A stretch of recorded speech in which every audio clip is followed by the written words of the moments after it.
Decisions about our future are currently being made in two very different types of rooms. The first is a mahogany-paneled office in Washington, D.C. A senator sits across from 3 pharmaceutical lobbyists. They have a document, an amendment to protect monopoly pricing on biologics.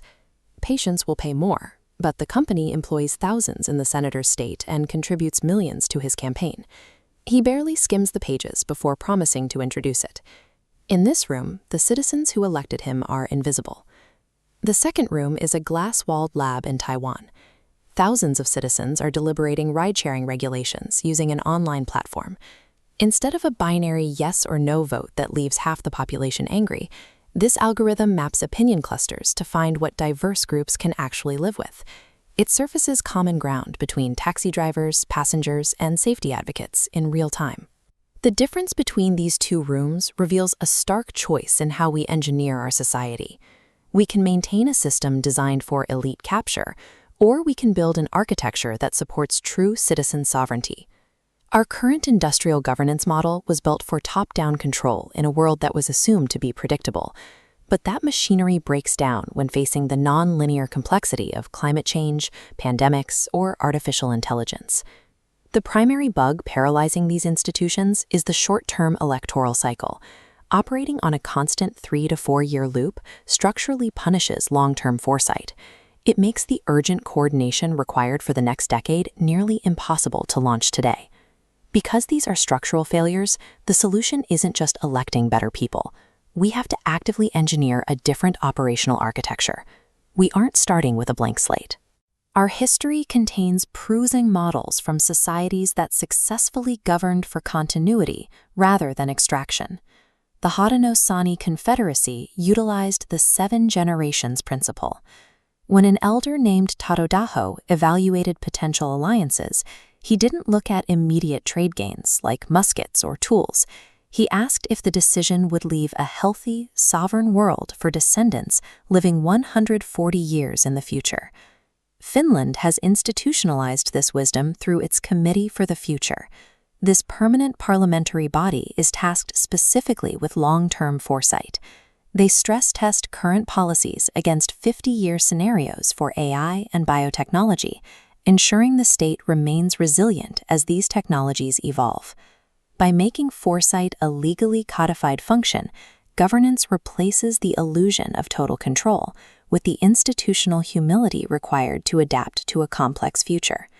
We also face a dilemma of scale. Local communities build the trust needed for consensus, but cannot manage global threats alone. Large bureaucracies can coordinate resources across continents, but they often produce alienation and corruption. In Porto Alegre, Brazil, tens of thousands of citizens participated in a model called participatory budgeting. Instead of politicians deciding behind closed doors, residents met in district assemblies to directly rank and allocate funds for their own roads, clinics, and sanitation systems. This is the principle of subsidiarity, making decisions at the lowest effective level. When people hold direct power over their local environment, trust in the system rises and corruption levels drop. To scale this trust, Estonia built a digital public infrastructure called X-Road. Every citizen has a secure digital ID that allows them to transparently track how their data is used and how national budgets are spent.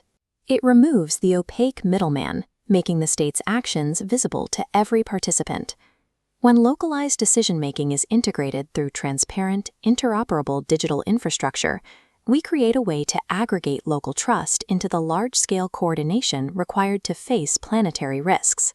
However, even a transparent system is vulnerable to elite capture, where powerful actors bend institutions to serve private wealth over the common good. After their economy imploded in 2008, Iceland invited randomly selected ordinary citizens to publicly draft a new constitution.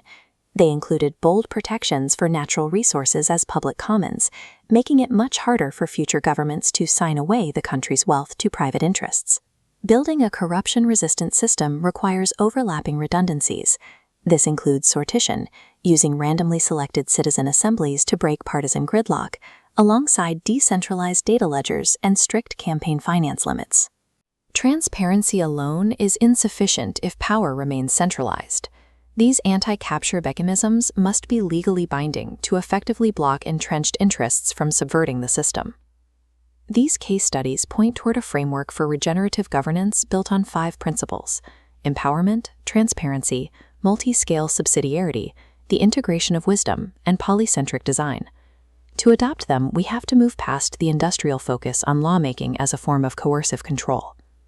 This new architecture is centered on coherence, creating a system that can navigate deep differences while protecting the commons we all depend on.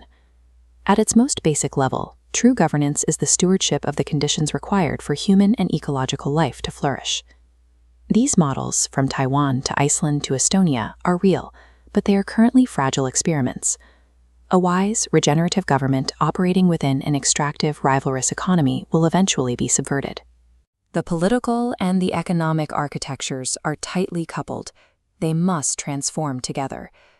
To secure our sovereignty, we must now turn to the next architecture, the one that governs the flow of resources itself.